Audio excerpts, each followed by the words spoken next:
Hello, I'm Craig, and welcome to part 2 of this episode of Football Kit Memories with my guest, Pat Nevin.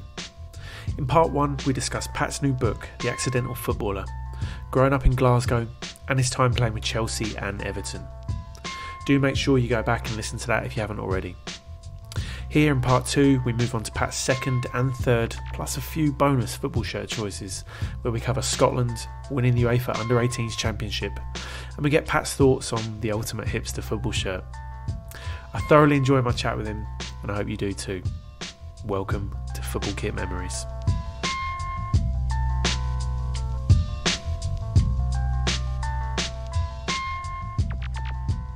So, listen, you mentioned Scotland just now. Your second shirt choice is the Scotland, I think it's the 94 to 96 Umbro shirt, the tartan one. Yeah. How come you chosen this one? Right. Well, I see you're wearing the other one that I would have been tempted by. Yeah. It's a classic. To be honest, there's a temptation to pick your first Scotland one.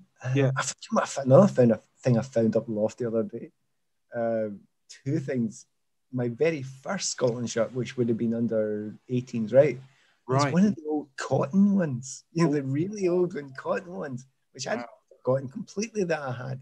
I don't even know. I think it may have been a Scotland-England game at Ibrox under 18s. Anyway, I'd forgotten I had that as well.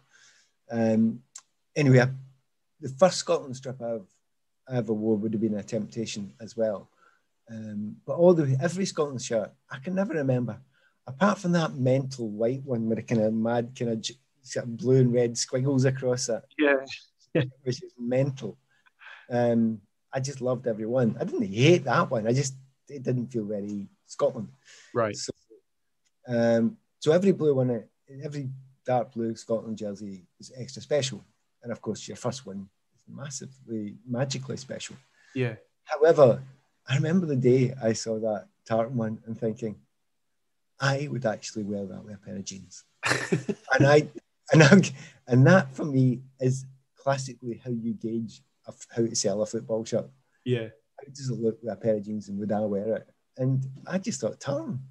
And of course, then the technology was extraordinary to actually manage to get tartan on a football shirt. We take everything for granted now that everything's capable now. That was unthinkable then, that you could actually make a tartan strip that, wasn't made of wood, So I love the idea of, and I'm one of these people who, do you remember the day Scotland walked out before the World Cup in Paris wearing the kilts? Yes. And, various people had various different, I just thought it was brilliant, right? Now, that was, apart from the fact that I was commentating for Five Live that day. Right. And would love to be there wearing a kilt with them and then playing in the game.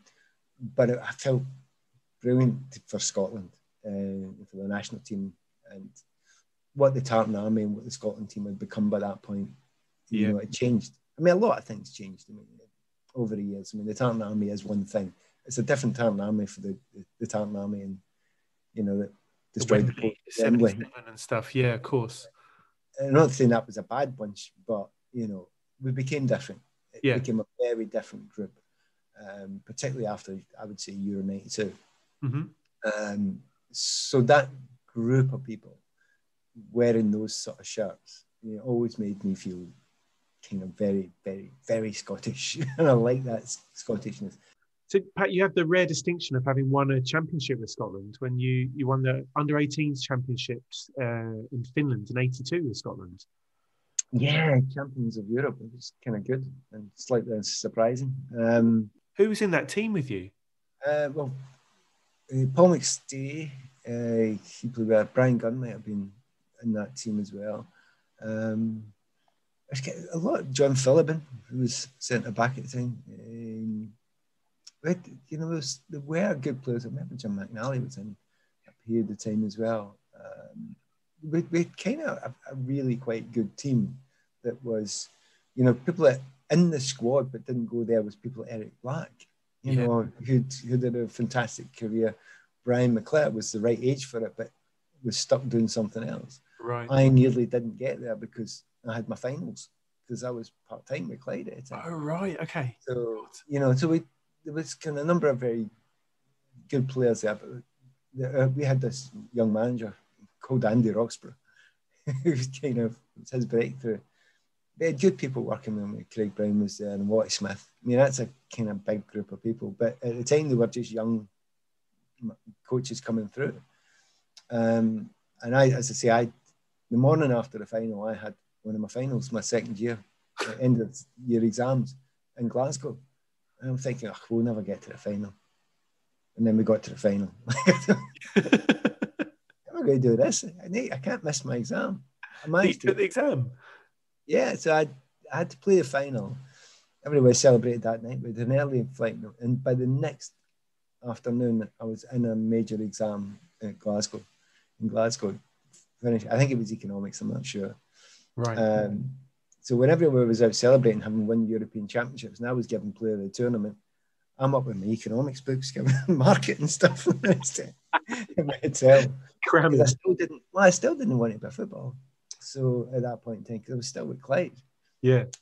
But that was pretty special because I'd hidden it from all my friends that I played football. But back at the time, the newspapers went mad about it that we'd won this championship. Right. And being off top teams. When we'd knocked England out getting there. We beat the Netherlands with some guy called Van Basten playing for them. Wow. What did he ever do? Whatever happened to him? Yeah, no, exactly. And maybe that's a bad thing because look what happened to them and look what happened to us. And so it was fabulous doing. But at the time, although it was great fun and I loved it, it was a kind of not exactly a so what, but I still didn't want to do football. And I went in to do some studying a couple of days later after the exam, and there was a lecture on that I had to go to. Right. Everyone just turned around and looked. There was about 100 people in the lecture, and I'd been this wee guy at the back that nobody had noticed, obviously. Oh, my mates were 3 or 4 or 5 mates. It was great. But they all went, what? You didn't tell us that. Never asked. So it was a weird. And then, of course, the lecturer standing up there reading the paper. My picture's all over the back here. And I'm going, oh, no. So you scored in the final, and am I right in saying you were the player of the tournament as well? Yeah. Wow, Pat. So, I mean, the Turks they wanted me to come back with him immediately and sign for them, one of their teams. It might have been Gala. I didn't listen because I had to make my excuses and leave and get back to my studying again. But it was a lovely time. And then the year afterwards, we went to the World Championships. I think we got to the quarters. Yeah. Which was a real disappointment because by that time we had a good enough team to win it. Right, gosh. And it just shows you the standard we had at the time. It was real top quality standard. I mean, the other player was playing, Ali Dick was playing at the time, who went on to play for Spurs and Ajax. Yeah.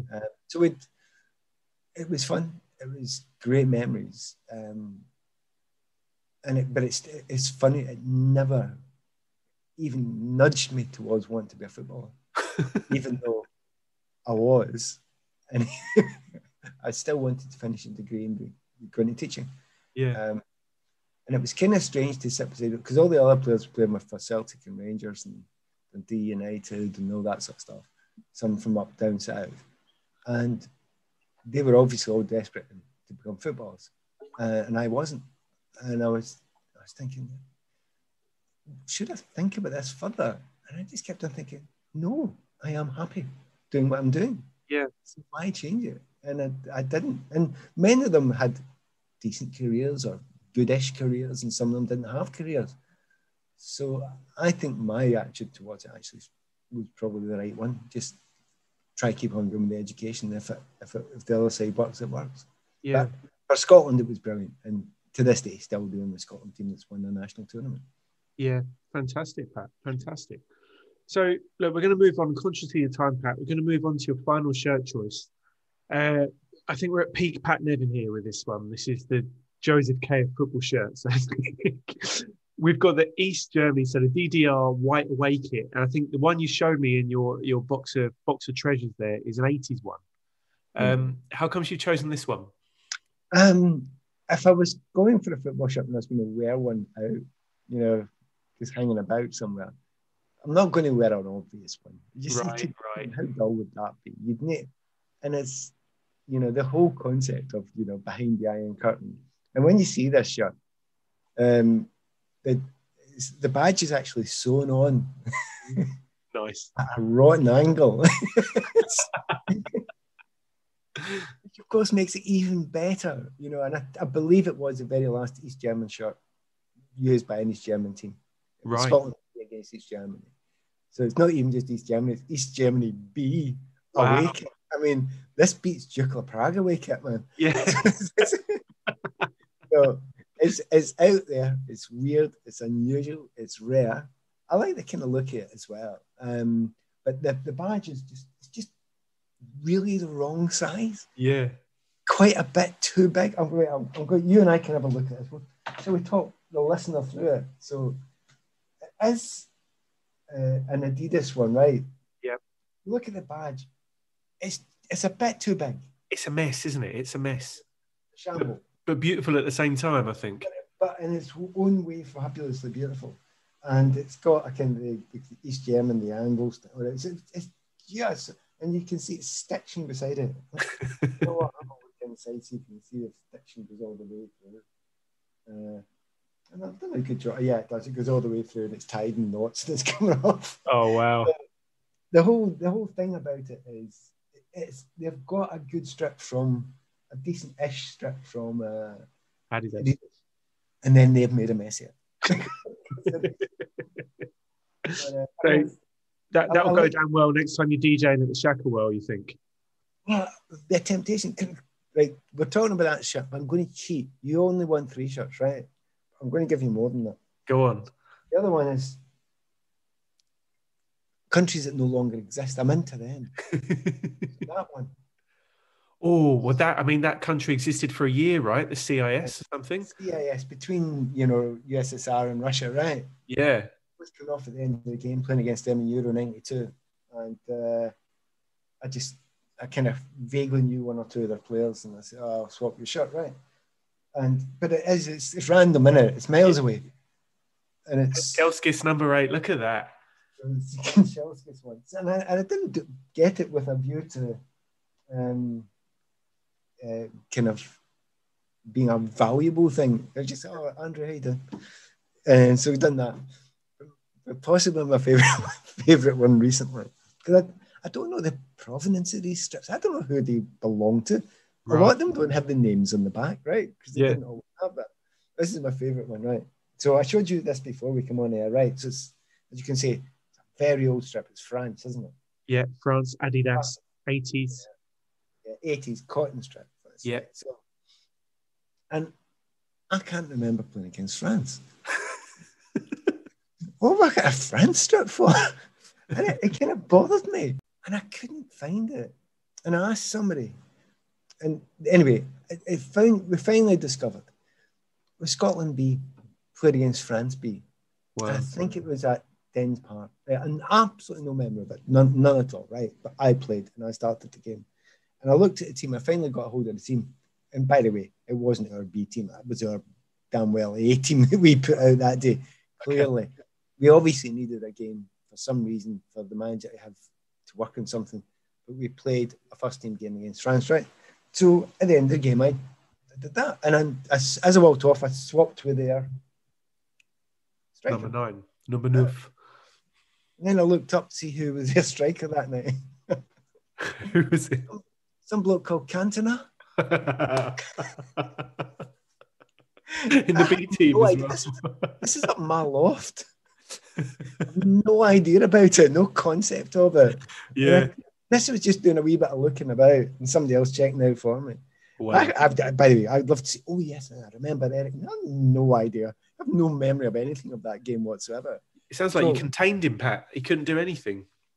I think we're probably different. Do you know what? There is a possibility of one thing. I don't know if it's true or not. When I changed shirts at the end of the game, if I ever did, I would look for somebody who I thought was a skillful player. Right. That's who I didn't want to get the biggest name or whatever. I would look for either a friend or somebody who I thought, I liked you as a skillful player. Yeah. Now and again, the left back would come up who's been kicking you all day, would come up and say, change shirt. And there's a politeness. You always just, because there's a kind of politeness about it. Yes, yes, okay, then fine. And you do that, right? And you just never made a big thing about it, right? But now and again, I'd go and look. So it may well have been I'd watched Cantona June again and thought, you're my kind of guy. You've got skill. And I've went and said, what, mate? Yeah. I mean, he'd been younger than me, so right. I was 22 or something like that, maybe something like that. So he must have been just a kid, really. But it's anyway. So the reason why I mentioned those strips we were talking about is the random weird ones are great, aren't they? Yeah. And that's the ones I like. I mean, I'm guessing, Greg, you're quite into your football kits, yeah? I am, yeah. Yeah. You would love to see what else is in. I've now, as I've got slightly older, and I've brought these strips down and I've looked at it, I'm now beginning to see and understand the beauty of them more than I did at the time. Right. And maybe that's something because you're so professional at the time. Not professional is that word.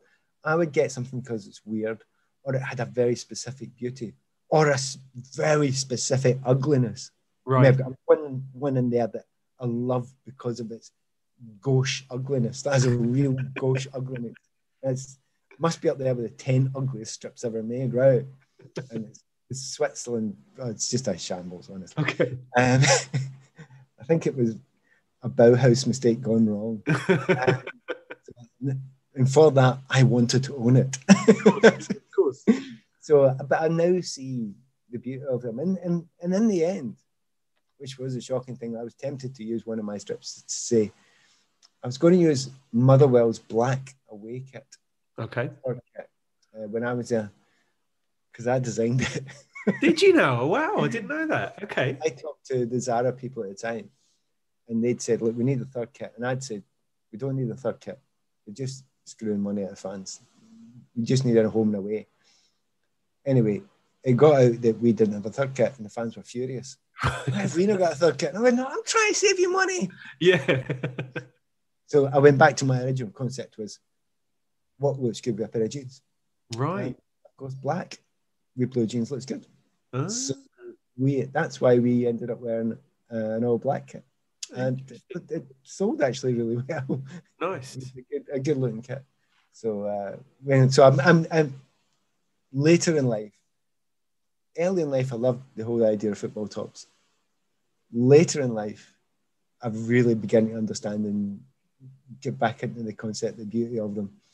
There was a big part in the middle you were too busy playing. Yeah, you're too focused. You know, they were just there, and you stuffed them in a bag and you moved on. Yeah, and it's fun as we could do this again, and I'd just pick 3 different shirts because the lovely thing is for a fan, for a player, for anyone, they evoke an era, they evoke a memory, they evoke a time in your life. Yeah, and it's an important time, and it's partially the shirt, it's partially the team, it's partially the guys or girls you were standing around at the time. Yeah, it's all those things together, you know, that make it iconic and beautiful for you. And I understand that. I get that. I might feel slightly more that way about a go-betweens t-shirt, but you know, each to their own.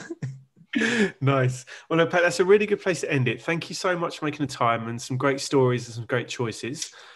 People should look out for The Accidental Footballer. It's the name of the book. Oh, well done. You must have Googled that quickly. Oh, do me research, Pat. Very impressive. Yeah. So it's you can order it online now on Amazon, and it's actually. Do you know what? Quick story. I didn't know this about publishing, but they sent me 4,000 to sign. So, wow. Have you ever tried to sign something 4,000 times? God, it's mental, man. You did it all in one go. Yeah. That took days, man. So anyway, so if you want to go to Waterstones, you can get a signed one. Yes, please do, because there's a lot of effort. Harder than writing the book. Anyway, look, if anyone buys it, they buy it. If they don't, they don't. I wrote it with the joy and love of my career and my life that I've had in football, and also to help 1 or 2 people saying it's okay to be a bit odd. Yeah, it's fine. It doesn't make you a bad person, and it also shouldn't hold you back. And that oddness can be anything. It can be absolutely anything. Anything that's different doesn't, because in the end, when you think about it, we're all kind of different. I'm surely somebody said that in Life of Brian. which is the font of all wisdom in the world. So yes, thank you for mentioning it. And if you do get around to reading that, I just hope you enjoy it. That's the most important thing. I'm looking forward to it. Pat, thanks so much for your time. That was excellent. Cheers. Good.